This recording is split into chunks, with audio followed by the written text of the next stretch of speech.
Today's show is sponsored by the ABV Barrel Shop. The ABV Barrel Shop is located in the St. Louis metro community of Arnold, Missouri. The ABV Barrel Shop is focused on one thing, single barrels. Best of all, you can try before you buy. Head over to abvbarrelshop.com to sign up for their email and text distribution so you know what they have in stock, what classes are coming up, and who from the industry may be coming in to visit. The ABV Barrel Shop. It's where single barrels live. We are also sponsored by the Bar to Go. The Bar to Go offers traveling minibars that are no bigger than a small purse or toiletry bag. Best of all, they are fully customizable so you can create the perfect piece that is unique for you. If you own your own business, what a fun and unique way to promote what you do. Check them out online at thebar2go.com. That is the number 2 in the Bar to Go. If you have wholesale questions, call my friend Isabel Clark at 504-481-1297. Finally, we are sponsored by the Neeley Family Distillery. NFD is a family-owned business that keeps ringing up awards in the spirits world. Head to Sparta, Kentucky to experience the family history, award-winning spirits, and meet the Neeley family. Check them out online at neeleyfamilydistillery.com. Now, on to the show. Let's drink!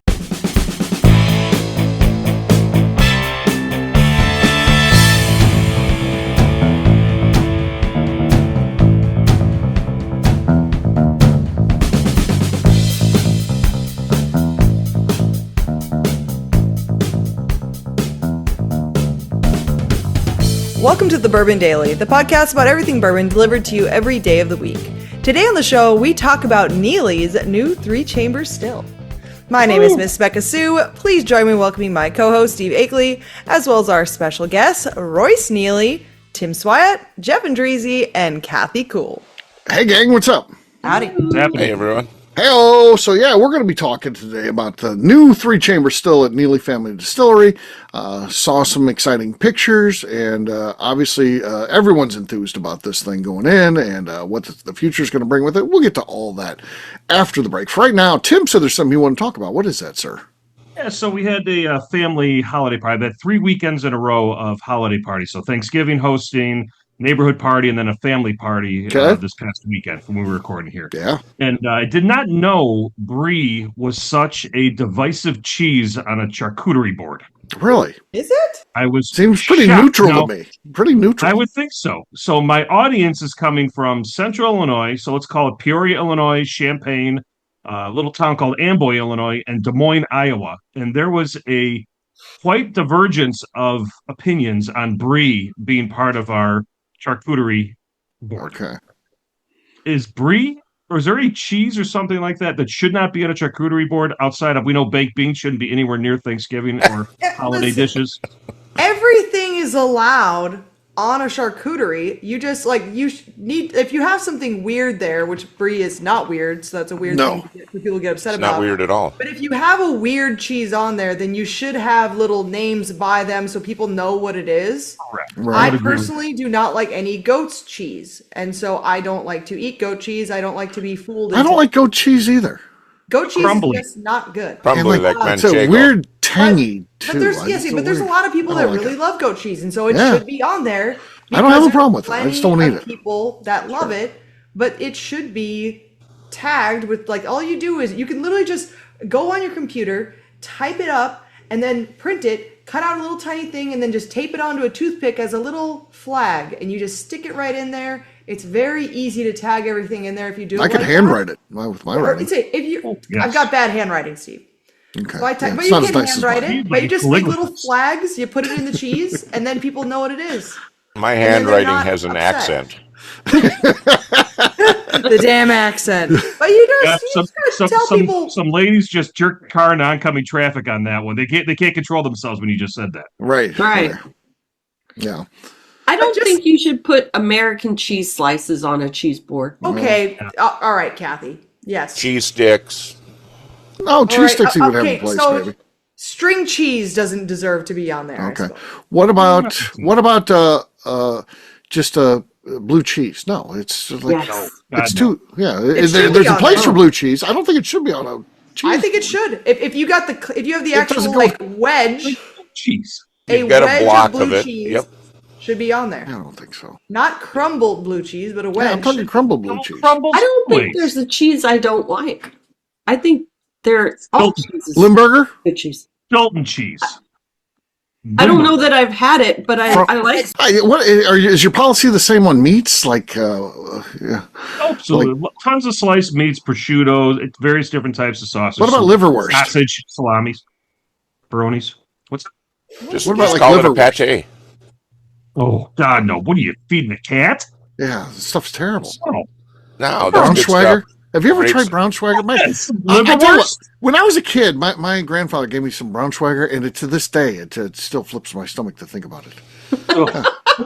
We used I was like to 6 at the time. It was My terrible. friend- bring Yeah. sandwiches, Steve, in the duck hunting blind. Oh, Dad and I gosh. pounding down the liverwurst. No. thank God you weren't sleeping next to yourself. Yeah. Oh, Everything is allowed on the board as long as it is labeled. I believe that to be true. So what was their problem with the brie? Yeah, Yeah. that's what I'm wondering about. Why was there why'd you have a riot? well, I mean, I even sliced it up thin, too. So it's not like these big wedges, like pie wedges. I sliced it up thin. You throw it on a cracker with a little honey on it. Perfect.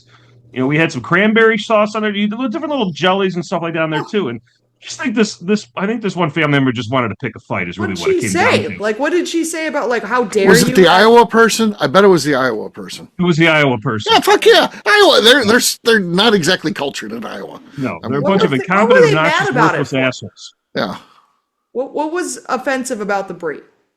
I think they just don't like brie. And they're like, that's not a cheese that should belong on here. And I said, well, what are you talking about? I think it's a Like, staple. you can of- never have brie on a charcuterie. This is ridiculous.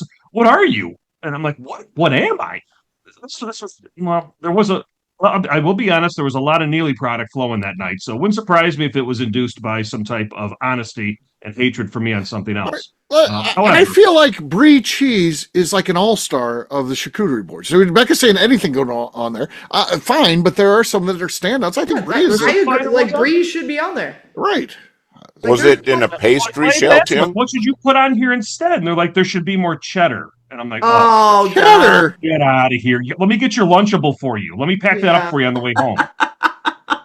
You should have a type of Lunchable. cheddar, but you shouldn't have a bunch of the same types No. of cheese on No, a you need charcuterie. variety. There's actually nothing that makes me more mad than when I look at the charcuterie and it's all just one glob of the same thing. Like, what's the fucking point then? Right. Like, give me a bunch of everything so we can like just go and like taste I'm little glad bites I'm of different vindicated things.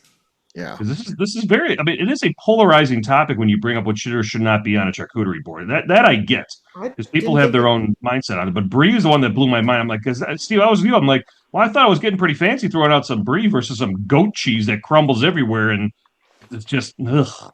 Yeah. No. Love Yeah. goat cheese. Goat cheese. Okay. Even had some mozzarella with some cranberries mixed in. I mean, it's some nice stuff.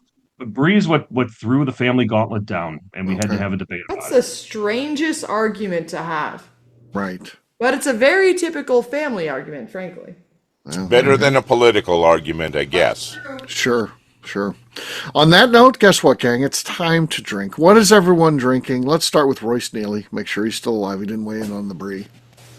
You snoozed. Oh, I brought this out for you, Royce. Oh, nice. Oh, that old Forester 7-year? No. The old Fitzgerald 7-year? That was a good pour. I'm drinking some Leopold Brothers 3-chamber rye whiskey. Excellent. Age stated. I don't know. I just grabbed it. I got one from Makeley. I just haven't picked it up yet. Yes, the 9, which I'm going to be drinking tonight. Not yours. Okay. Not a lot going on there. I'll go next. I've got a Leopold Brothers 3-chamber rye. This is the 9-year, about halfway full. And I think this is their best offering to date from the 3-chamber. I think this is killer. They did it at 115 proof. It's always been 100 proof. And it's excellent whiskey. A lot going on. This just took it up a notch for sure. And I love this one. So let's see what we got here on Cork Pop. I'm not expecting a lot since it has been opened multiple times. Here we go. Sad, very squeaky. It's a lead right now, actually, but not expected to hold out to the victory. We'll give it to Tim next, so I can cling to that lead for just a little bit longer. Yeah, just a little bit longer. Well, I've got a little friend from Iowa, so my little so proud, just my family in Iowa, we can have debates on. This is from Green Frog Distillery. This is 100% corn whiskey. Cast strength, age 7 years. Oh my God, that was wow! I even shocked myself. It was so explosive. There was nothing there. The cork looked like it fell out in your hands. It looked like a frog had jumped out of there. It looked like it crumbled. Yeah. I was not. I mean, it came out quick. Yeah. All right. Wow. KK's next. I'm going to go a different route. I'm going to drink some Neeley product. Okay. This is the Barrel Shop's bottle. Okay.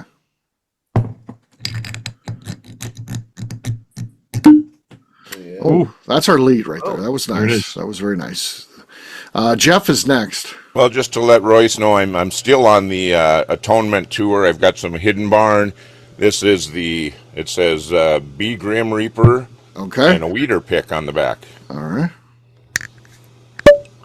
Oh, that took the lead. That has taken a solid lead. Becca's going to try to bring it on home. Sounds like she's going to win either way because Neely's going to be winning, or she'll win it herself. So what do you got?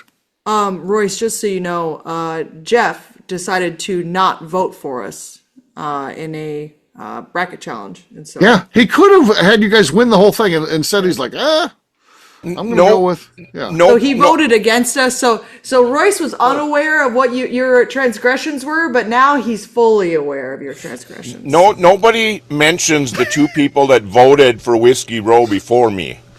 Yeah, but that's just a wash at that point. When it comes down to the tiebreaker, Jeff's the tiebreaker. I mean, people can stab you in the back, but it's whoever stabs you right in the heart that really gets you, you know? Right. Whoever twists the knife is the one that gets. Well, I couldn't find any chippers, but I'm bringing Royce some cigars. He'll be here on Tuesday. All right, so I have some Iron City distilling. This is not from their 3-chamber, but I figured that I would do another 3-chamber distillery. Okay. But this is just their straight bourbon whiskey finished in Sauternes casks. Okay. Not enough. Jeff's going to win this thing, so cheers to Jeff. Cheers to Jeff. Jeff. Cheers, everyone. Oh, this is delicious. So, I win the most flavorful, I'm telling you.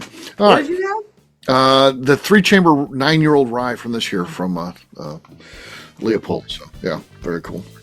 All right, we'll take a quick break, and then when we come back, we're going to be talking about this 3-chamber still, what's going on. Delivery of it was taken this week as we record this. Wow. So we're going to talk about what all that means, when we can expect to see it. We'll do that in just a few.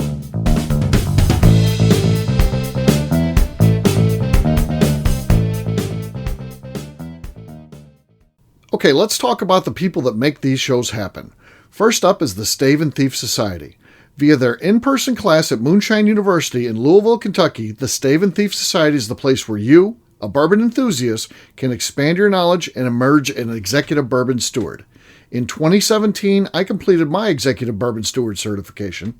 It's the most comprehensive bourbon certification available and connects you with an expansive network of bourbon enthusiasts and professionals. Check out the full listing of in-person and online certifications and join the society today by enrolling at staveandthief.com. Speaking of executive bourbon steward certification, the ABV Barrel Shop in St. Louis, Missouri has developed a unique partnership with the Stave and Thief Society to offer a preparatory class to assist you in getting your executive bourbon steward certification. This prep class costs only $25 and is available to take live or online via Zoom. Graduates of our class receive a coupon code good for 15% off your executive bourbon steward certification held in Louisville, Kentucky. This saves you almost $90. Additionally, you can collaborate with fellow attendees to split travel costs when you go to Louisville. If you're interested in signing up for the class, simply head over to abvbarrelshop.com and check out the classes and events page. Last but not least, we are sponsored by Neeley Family Distillery. Royce Neeley is the 11th generation distiller in one of America's oldest distilling families.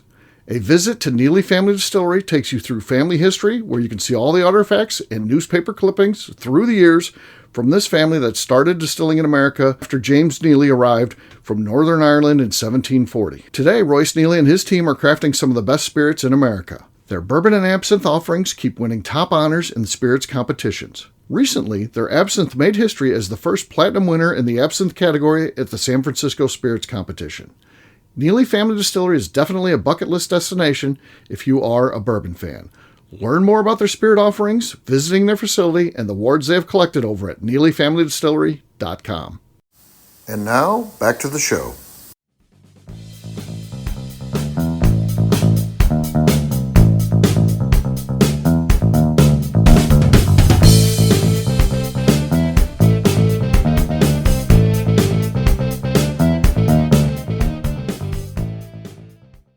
Neeley Family Distillery. You're listening to the Bourbon Daily. Welcome back to the Bourbon Daily. Today we're talking about the 3-chamber still at Neeley Family Distillery.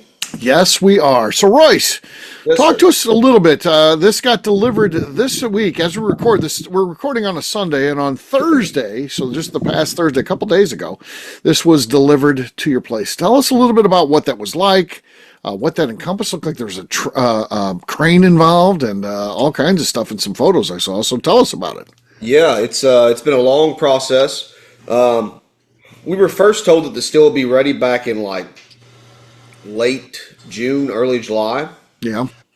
And then the flooding in Buffalo Trace pushed and delayed Vendome quite significantly. So I guess I was informed, Rebecca, about a week prior that it was, probably going to be done the following week. So originally I thought it was going to be the 23rd of December. that's right. So they actually, What they had first said, and then Royce called and he said, hey, can you guys take this apart so we can put the roof on? And then they suddenly went, oh, we can actually get it there this week. well, I got pushed to a spot where I'm dealing with weather now, Right. significantly. So I had to build an entire room for this still to set in because it's 19 foot tall. So it's taller than what would even fit in my distillery if I had the room to put it in there, which I don't. So the framing has been up ready for this still since June. Yep. So because we have to lower it in with a crane, drop it down inside of it, and then once that happens, we set the trusses, put the roof on, and then build everything out around it. So we couldn't do anything else besides frame the walls up. So kudos to my dad and his construction team because we set that still, set the trusses, and put the entire roof system on in the same day. Wow. Yeah. That's like a productive day right there. Yes, I think because it was going to day. snow the next day. right. Yeah. Yep. That's crazy. So What's it like? So, it's the first time I've took a delivery from Vendome. When we went and got our other still, I went down and picked it up.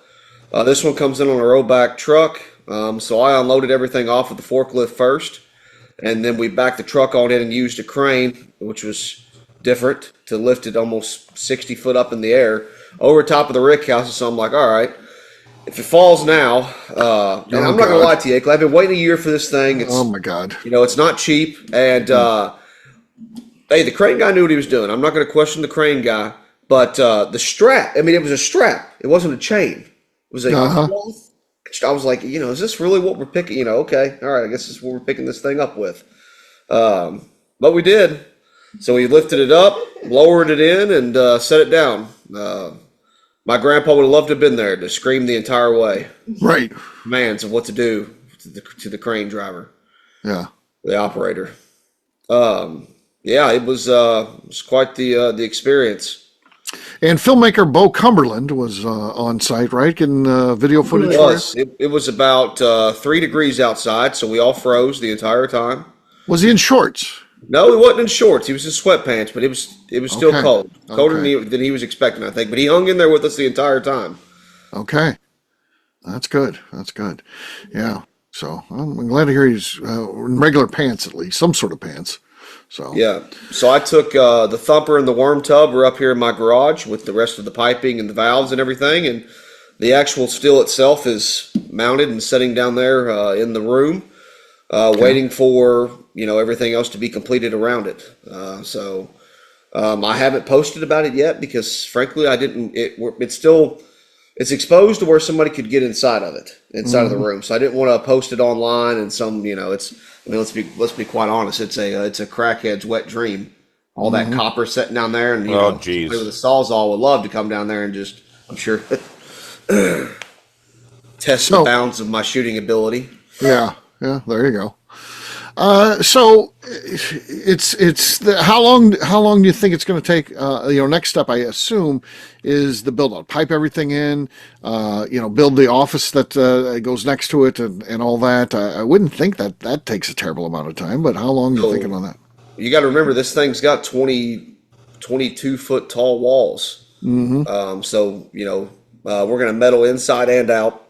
So they'll probably get all the metaling done this week. Okay. This coming week. Windows are already set. I'm going to say the roll-up door for one side goes on probably the week after. The final step for us is going to be the giant glass window in the front. Is paid for, but once again, they had to keep delaying, so they actually can't come install it until January 17th. Oh, wow. So is that one big window, or is it a series of windows? It's a series of windows. So I think for structurally, they put it. It's got little metal things that go in the middle of it to kind of hold it in sections and whatnot. But it's the entire front of it. So I sent you that photo, didn't I, Steve, of what it would look like from the road? So it's sitting there exactly the way I thought it would. You're going to be able to see it really well from the road. Plan is just to leave it lit up all the time. It is. I was going to ask that because I wasn't sure. Oh yeah. I'm excited to see that. So the picture that I saw this week, was that, Steve, did you post or not post it? Was that in one of the... it's in, Quick Bourbon Notes, yes. Yes, yep. Okay. So that was that taken at Vendome then? That's at Vendome. Yeah, oh, gotcha. Sorry, yes. That picture, because I had done that earlier in the week before you even got it, so yeah. Yep, gotcha. I'd written that, I think, on Monday, and so I didn't have, obviously, photos on site yet. I do have photos on site, Roy sent them to me, I didn't publish any of those, so yeah. Yeah, I'm going to say we'll make the post officially here pretty soon, just, when I feel comfortable enough to let everybody know that it's sitting out there. We got some cool video, though. Becca got a video of it from the house, so you could really see it being lifted up over the rick houses. Oh, that's cool. Yeah. Oh, yeah. I sent you those, right, Steve? A video from the house? I don't remember that. So I definitely sent these videos to Steve. I 100% sent these videos. No, let's look. Let's double check here. So Royce had said to me right as it's getting picked up, Royce goes, "You need to go grab the checkbook." And I'm thinking, I have to, right now, this is, I didn't say anything to Royce. I just went, okay. This is showtime. We're literally picking it up with the crane. At that moment, Royce goes, "You need to go get the checkbook." And so I'm like, he's yelling the crane operator, "A little to the left, Becca, get the checkbook." Yeah, literally. That's exactly what happened. I'll tell you why. My dad had told me to bring the checkbook earlier. He was under, as you can imagine, under a lot of stress, and it was a high intensity situation. I forgot to bring it, so I didn't want to, cause him to, have an explosion over it. So I ran up here to get the checkbook, and I'm looking right now exactly. The crane operator had to leave as soon as the job was done to get to another job, and he had to get his check. He was doing us a favor of getting there. Yeah. Last second. Okay, gotcha. And I did send Steve the videos. I've got them right here. Yes, I remember that well. Yeah. But I ran up to the house and because I'm like, God, and I'm looking over my shoulder as I'm coming up to the house, and I can see the fucking thing in the air, and I'm like, God damn it, I'm missing it. And I get up to the house, and I come upstairs to grab a checkbook, and I look out from my bedroom window, and I can see it, and I go, okay, so there's no way that Royce physically needs the checkbook right this second, because that's impossible that he needs it. Right. And so I set my phone up on our top deck, and I zoomed in to what was happening. I'm going to show you guys, it's not exciting videos, but they are cool. Let me pull this up real quick. But you can actually physically see it going over top. Oh, there she just zoomed in. Wow. Yeah. Crane's moving it over and dropping it into the building right now. That is amazing. It's really, really cool. And it was a cool bird's eye view of what was going on. And then what's even cooler is Bo was down there getting everything from the ground. And so I sent Bo over the videos because I think he's going to make a whole like mini documentary about putting it in. That'll probably make it in the movie. Yeah. So he's going to have that footage as well, which it just, like I said, it was just cool footage to get that different point of view of what was happening from the ground versus up the hill. And I sat out there and I had my phone sitting there. Then all of a sudden, nothing happened for about 15 minutes. And so I was like, I'm sitting there and I've got my phone running. Something was happening. Yes, the roof structure was in the way. Yeah, trusses. I didn't. So we were physically pushing them apart. Two guys up on the roof so we could get this thing on in. That's what was happening. And so I didn't know. With me standing underneath of it saying, well, if it breaks and destroys it, it's going to kill me too. And that's pretty much how I want it to be. So life insurance will pay the bill then, right? Yeah, exactly. I'm up here watching and it's like nothing's happening. And so I'm like, well, I can't move my phone at this point. And I'm like, I've got this checkbook and I'm like, I better just bring the checkbook down right now because It's not Just going pause. anywhere because the guy's Yeah. waiting for his I check. was like, what if everything stopped because they're like, where's the fucking checkbook? We're not putting it in till we're fucking paid. Yeah, And he's so, kind of halfway in the air. He's like, check, please. all right, check. And so I was like, I just left my phone up here and I ran down, dropped out the checkbook, and I came back up here. But I think the footage is going to be pretty awesome. And I've got another really cool video of Royce cutting off the plastic from the nameplate, which is the icon. And so it's just a cool video of Royce kind of putting that out there. And it's I sent a photo of it to Freddie No, and he said that is the most badass name plaque in Kentucky. And I said, "Oh, that was the plan, buddy. That was the plan." Yeah, that's pretty cool. That's Love pretty it. cool. Yes. So, I mean, everyone's excited about this in terms of our audience. People that listen to the show, they know who Neeley is. They know that you've been, working on getting a 3-chamber still. This isn't just going in blind to a bourbon tasting and be like, guess what? I got a 3-chamber still. And they're like, what is a 3-chamber still? You don't have to do any of that stuff with this group. But they want to know, obviously, when does production start on it? When can they taste something off of it? You're talking about doing an event around it. When's that going to happen? When can they see it? When can they drive down the highway there and see it up and running? It's just what you know right now, Royce, and we won't hold you to dates or anything because obviously this is all brand new right now. Well, man, it's very weather depending. Right. It's looking like we're going to have a pretty rough winter in Kentucky so far. It's been bad thus far up to now. So I'm going to say, I'm going to say the first run that we do, which is what we're going to do the event around, occurs in March, late March, early April. That's going to be my plan, my goal. And we're going to take our time putting everything together and make sure it's done right. I'm not in a rush to get any of it done per se. So that's what we're going to do over the winter. And, my plan is Akeley is to spend some time this winter in Florida. So Yeah, I'm not going to let that deter me from Florida either.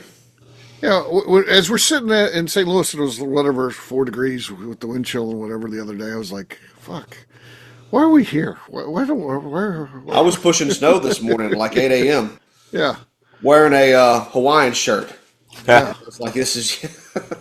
yeah, it's not fun. So but well, we're excited about it. Tell us about some of the things you're going to be making on this. Obviously, we know you're going to make rye whiskey on it. What are some other things that you are looking at doing on this particular still? Yeah, so obviously for sure we're going to make rye whiskey and Kentucky bourbon on it. That's a given. I'm also going to for sure try an agave spirit on it Okay. because as far as I know, nobody's done that ever. So I think it could be cool to make an aged agave spirit. I guess you call that a reposado or a añejo type of spirit off of that. I'm for sure going to make a rum as well for Rolling Fork Rum. Okay. Jordan Morris and I blocked that in a while ago. And then I'm going to make some single malts with Macaulay Minton at Dark Arts also. Okay. So something him and I have been talking about. So for sure going to see those spirits on it. I'm possibly going to try an apple brandy as well, but it's predominantly going to be making rye whiskey and bourbon. Yeah. We're going to try to run it, make maybe two or three barrels a week with it, something like that. It's kind of going to be our plan. Right. It's awesome. Fabulous. Yeah. Really, really cool And stuff. just kind of let it grow from there, What about once it gets up and running, and we're talking March, at the earliest or later, depending on how things fall out.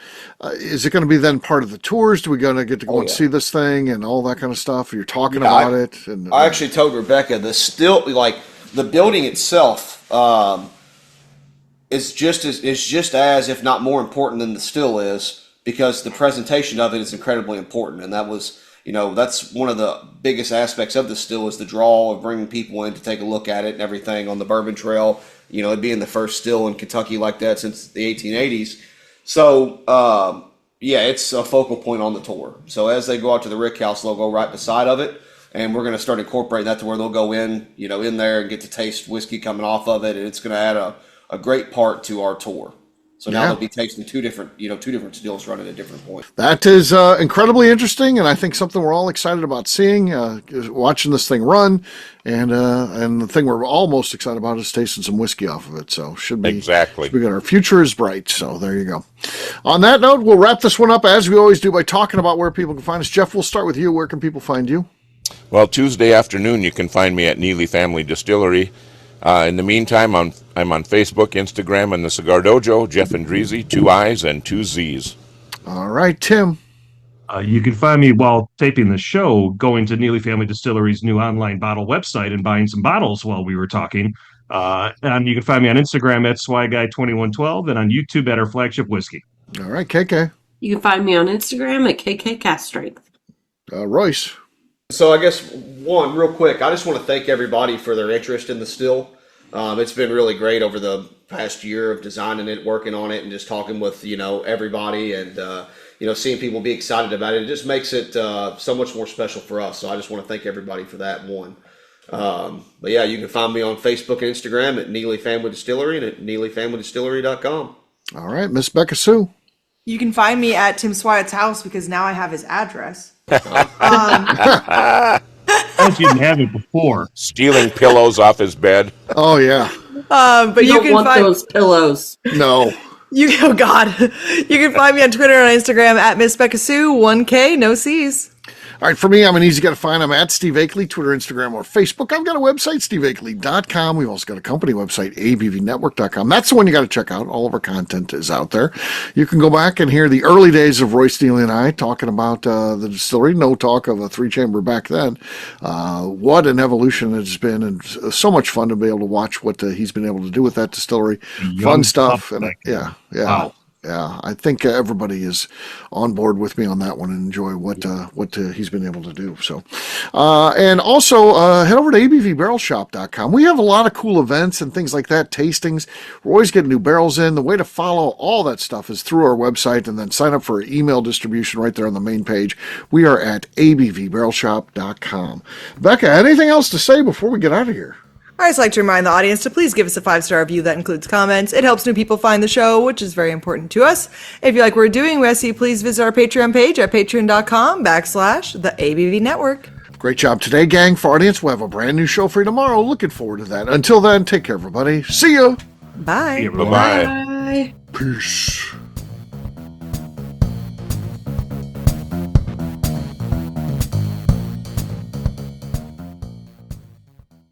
Before we let you go, let's talk about one last thing. The ABV Barrel Shop in the St. Louis community of Arnold, Missouri. The ABV Barrel Shop is focused on a couple of things. First of all, single barrels. We are the place where single barrels live. We go to distilleries, taste through the whiskey, select the best barrel, and have it shipped to our store where we present it to you, our customers, by allowing you to try before you buy. We're also known for the classes that we have in our education center in the store, as well as the events we have with industry professionals from the bourbon business. If you're in the St. Louis area, please come by and visit us at 6 Fox Valley Center in Arnold, Missouri. Or at a minimum, at least sign up for our email and text distribution so you know exactly what's going on in our shop over at abvbarrelshop.com. This is Steve Akeley, owner of the ABV Network, signing off. We thank you for listening to our programming and truly appreciate your support. The Bourbon Daily is part of the ABV Network. For more information or to become a sponsor, please visit abvnetwork.com. Thanks for listening, and cheers. This has been a Steve Akeley production.